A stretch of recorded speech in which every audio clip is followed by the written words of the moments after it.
पाकिस्तानियों के कंप्यूटराइज्ड कौमी शनाख्ती कार्ड को डिजिटल वॉलेट बनाने पर काम हो रहा है। जिस बीमारी का मुझे नाम भी लेना नहीं आ रहा, वो बीमारी नवाज शरीफ साहब को लायक है। क्या बताया उन्होंने? टाकोत्सुबो सिंड्रोम। ऐसे ही है टाकोत्सुबो सिंड्रोम। पाकिस्तान स्मार्टफोन कैमरों की मदद से कॉन्टैक्टलेस बायोमेट्रिक और वेरिफिकेशन सिस्टम नाफिज करने वाला दुनिया का पहला मुल्क बन गया। तो बस एक स्टेप और आपको करना है, मतलब एक स्टेप की दूरी पर है हमारा डिजिटल वॉलेट सिस्टम। जियो न्यूज़ ने हेडलाइन लगाई है कि डॉक्टर्स ने नवाज शरीफ को सफ़र से रोक दिया।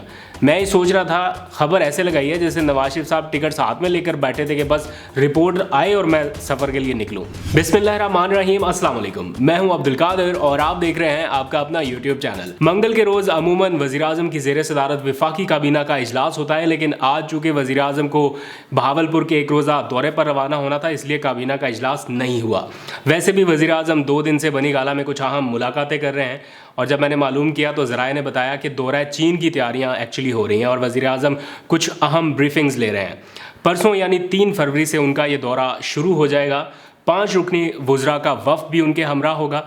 इस वक्त दौरे से मुतालिक कुछ क्या सराइयाँ गर्दिश कर रही हैं कि शायद पाकिस्तान चीन से $3 अरब का कर्ज़ लेने जा रहा है, लेकिन वज़ारत ख़ज़ाना ने ऐसी तमाम ख़बरों की फ़िलहाल तरदीद की है। मैंने मज़ीद मालूमात के लिए वज़ीर-ए-आज़म ऑफ़िस और दफ्तर ख़ारजा के कुछ आला हुकाम से भी रब्ता किया है, तो कल तक कुछ मज़ीद तफसीलात या कर्टन रेज़र आ जाएगा तो वो भी आपसे शेयर करूँगा। लेकिन तब तक बात करते हैं पाकिस्तान के लिए एक बहुत ही ज़बरदस्त और अच्छी डेवलपमेंट की, जिस पर काफ़ी अरसे से काम जारी था और अब कुछ पेशरफ्त सामने आई है। यानी पाकिस्तानियों के कंप्यूटराइज्ड कौमी शनाख्ती कार्ड को डिजिटल वॉलेट बनाने पर काम हो रहा है, जो अपने हतमी मरहले की जानिब बढ़ चुका है और इसकी तस्दीक खुद चेयरमैन नादरा तारिक मलिक की जानिब से भी कर दी गई है। यानी translating this vision into reality, NADRA is converting ID cards into digital wallets. और ये काम तकरीबन 2-3 सालों से पेंडिंग था। काफ़ी इसके ऊपर टेक्नोलॉजी रिक्वायर्ड है इसको मंतकी अंजाम तक पहुंचाने के लिए, और अब कुछ अच्छी खबरें आ रही हैं कि एप्लीकेशन और बाकी जो मामला थे रिक्वायर्ड, उनके ऊपर काफ़ी काम हो चुका है। काम कहां तक पहुंचा, कब मुकम्मल होगा और आप लोगों को उससे किस तरह से फ़ायदा हो सकता है, ये सब कुछ ही देर में मैं आपको बताऊंगा। लेकिन थोड़ा सा इसका बैकग्राउंड बताऊं। मुझे बहुत अच्छे से याद है जब तानिया इदरूस साहिबा को डिजिटल पाकिस्तान की जिम्मेदारी सौंपी वज़ीर-ए-आज़म इमरान खान ने, तो उनका ये मानना था कि डिजिटल पाकिस्तान का ख्वाब उस वक्त तक पूरा नहीं हो सकता जब तक आप शनाख्ती कार्ड होल्डर्स को लाइंस में लगने की झंझट से आज़ाद ना कर दें। यानी अगर किसी शख्स के पास शनाख्ती कार्ड है और उसका पूरा डाटा हुकूमती इदारों के पास मौजूद है, तो इस बात की हरगिज़ ज़रूरत नहीं है या कतई ज़रूरत नहीं है कि वो शख्स किसी भी बैंक या यूटिलिटी स्टोर्स की लाइन में या सर्विसेज की फराहमी के लिए किसी भी लाइन में खड़ा हो, क्योंकि उसके शनाख्ती कार्ड उसका चलता फिरता बैंकिंग या पेमेंट सिस्टम है।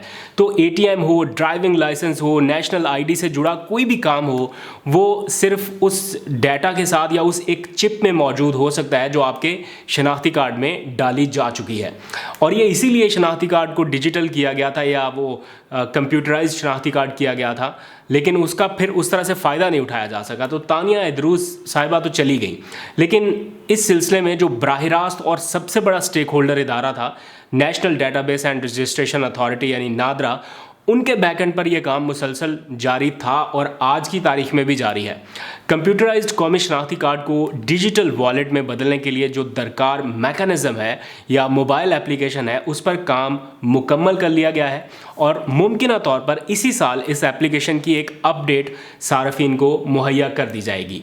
उस अपडेट का इस्तेमाल करते हुए सार्फिन अपने शनाख्ती कार्ड को ये बतौर पर्स, वॉलेट, बटुआ, कुछ भी आप कह सकते हैं, वो इस्तेमाल कर सकेंगे। आप अपने वॉलेट में क्या रखते हैं? ज़्यादा पैसे रखते हैं, ATM कार्ड्स रखते हैं, ड्राइविंग लाइसेंस रखते हैं, तो ये सारी चीज़ें अगर ख़त्म हो जाएं और आपके सिर्फ ID कार्ड में आपकी पूरी अपडेट आ जाए, आपका ATM भी हो और आपका ड्राइविंग लाइसेंस भी हो और बाकी सारी तफसीलात भी हो, तो मेरा नहीं ख्याल कि आपको वॉलेट कैरी करना पड़ेगा। तो चंद माह कबल नादरा के जो सरबराह हैं तारिक मलिक साहब, उन्होंने वज़ीर-ए-आज़म से मुलाकात के दौरान एक मोबाइल एप्लीकेशन लॉन्च की थी जिसे पाक ID का नाम दिया गया था। दिलचस्प बात यह है कि इस एप्लीकेशन का इस्तेमाल करते हुए नादरा के दफ्तर जाए बगैर या किसी भी सफारत खाने का चक्कर लगाए बगैर बायोमेट्रिक, फिंगरप्रिंट्स, चेहरे की शनाख्त और स्मार्टफोन्स की मदद से किसी भी पाकिस्तानी की शनाख्त से मुतालिक जो दरकार दस्तावेज़ात हैं, ना सिर्फ उनको स्कैन किया जा सकता है बल्कि उनकी वेरिफिकेशन एट द स्पॉट हो सकती है। इस एप्लीकेशन का इस्तेमाल करते हुए ना सिर्फ इनलैंड पाकिस्तानियों की बड़ी तादाद, बल्कि बैरून मुल्क मुकीम तकरीबन 75,000 पाकिस्तानियों ने शनाख्ती कार्ड्स और नाइकॉब जैसी जो सहूलत थी या उसका हसूल एक तरह से घर बैठे बैठे मुमकिन बनाया। और सबसे दिलचस्प बात यह है कि इस एप्लीकेशन की लॉन्चिंग के साथ ही पाकिस्तान स्मार्टफोन कैमरों की मदद से कॉन्टैक्टलेस बायोमेट्रिक और वेरिफिकेशन सिस्टम नाफिज करने वाला दुनिया का पहला मुल्क बन गया। अब इतना कुछ अगर हो ही रहा है, यानी आपकी फिजिकल वेरिफिकेशन के बगैर आपका पूरा आईडी कार्ड बन रहा है, आपके फिंगरप्रिंट्स स्कैन हो रहे हैं, आपकी पूरी जांच पड़ताल हो रही है बगैर नादरा के दफ्तर जाए या बगैर सफारत खाने में जाए, इतना कुछ हो ही रहा है, तो बस एक स्टेप और आपको करना है। मतलब एक स्टेप की दूरी पर है हमारा डिजिटल वॉलेट सिस्टम, जिसके लिए इस एप्लीकेशन में एक छोटी सी अपडेट इंस्टॉल करके सार्फिन को भेजनी होगी। जैसे व्हाट्सएप, ट्विटर या किसी भी एप्लीकेशन के नए फीचर को इस्तेमाल करने के लिए आपको कुछ अपडेट्स रिक्वायर्ड होती हैं या वो बैकएंड से आपको भेजी जाती हैं, आप इंस्टॉल करते हो और नया फीचर आप यूज़ कर सकते हो। बिल्कुल वैसे ही इस एप्लीकेशन में भी एक अपडेट आपको भेजी जाएगी, तो आप डिजिटल वॉलेट सिस्टम भी यूज़ कर सकते हैं। चेयरमैन नादरा तारिक मलिक साहब ने कहा है कि 75,000 ओवरसीज़ पाकिस्तानियों के साथ इस एप्लीकेशन की जो कामयाब टेस्टिंग की गई है, उसके बाद अब फैसला ये किया है कि डिजिटल वॉलेट सिस्टम मुतारिफ कराया जाएगा। ये एक मुनफरिद डिजिटल आईडी होगी हर शख्स की, जो ना सिर्फ रिवायती फ़िज़िकल वेरिफिकेशन के प्रोसेस को हमेशा हमेशा के लिए ख़त्म कर देगी, यानी किसी शख्स का फ़िज़िकल मौके पर मौजूद होना ज़रूरी नहीं रहेगा, किसी लाइन में फिजिकली आपको लगना नहीं पड़ेगा। ये डिजिटल आईडी ही आपकी चलती फिरती शनाख्त या पहचान होगी।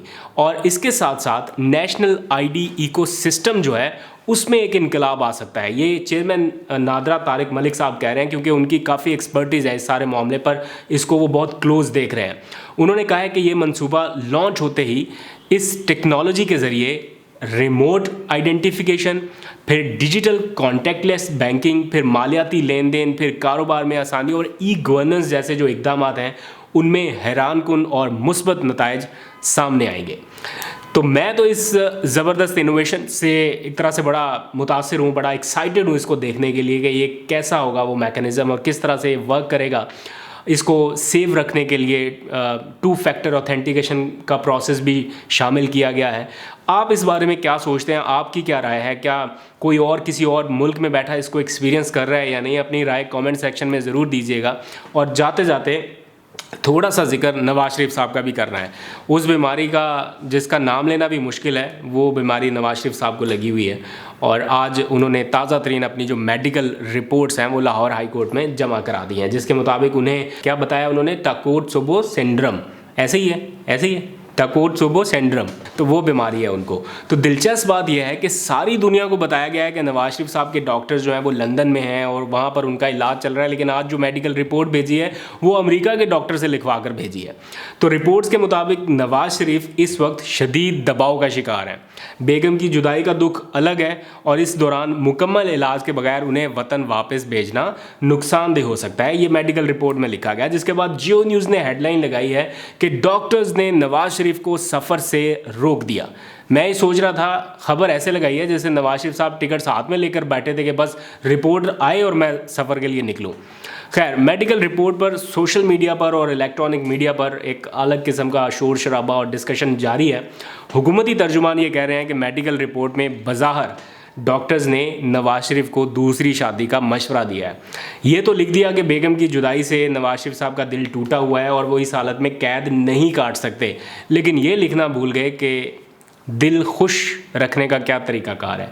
मरीज़ का दिल खुश कैसे होगा? इनको वज़ीर-ए-आज़म बनाया जाए या फिर 2/3 अक्सरियत दिलवाई जाए, तो या फिर सिक्योरिटी इदारों या जजेस को बुरा भला कहने की इजाज़त दी जाए, उससे इनका दिल हल्का हो जाए। तो जो हुकूमती तर्जुमान है, ख़ासतौर पर फवाद चौधरी साहब ने भी कहा है कि मेडिकल रिपोर्ट्स का मकसद जो है बुनियादी तौर पर वो पाकिस्तान के कानून का मजाक उड़ाना है। शरीफ फैमिली पहले भी इस तरह की रिपोर्ट्स दे चुकी हैं और अब दोबारा भी वही ड्रामा एक तरह से किया जा रहा है। मतलब डॉक्टर दिखाया कुछ है, बताया कुछ है, रिपोर्ट्स कुछ भेज रहे हैं। और सबको मालूम है कि नवाज शरीफ साहब की सेहत अब बेहतर है, पहले से अच्छी है। अगर ख़राब है तो अल्लाह ताला उन्हें सेहत दे। सेहत के मामले में सियासत नहीं करनी चाहिए, लेकिन यहाँ पर बहुत ज़्यादा हो चुकी है। آپ کی کیا رائے ہے؟ آپ کیا سمجھتے ہیں کہ نواز شریف صاحب واقعی بیمار ہیں یا نہیں؟ اپنی رائے کا اظہار ضرور کیجیے، فیڈ بیک بھی ضرور دیجیے. ویڈیو اچھی لگی ہے تو لائک، شیئر اور سبسکرائب چینل کو ضرور کرنا ہے آپ نے، تاکہ اگلی ویڈیو آپ کے پاس بر وقت پہنچے. آج تک کے لیے اتنا، اپنا بہت سا خیال رکھیے. خدا حافظ.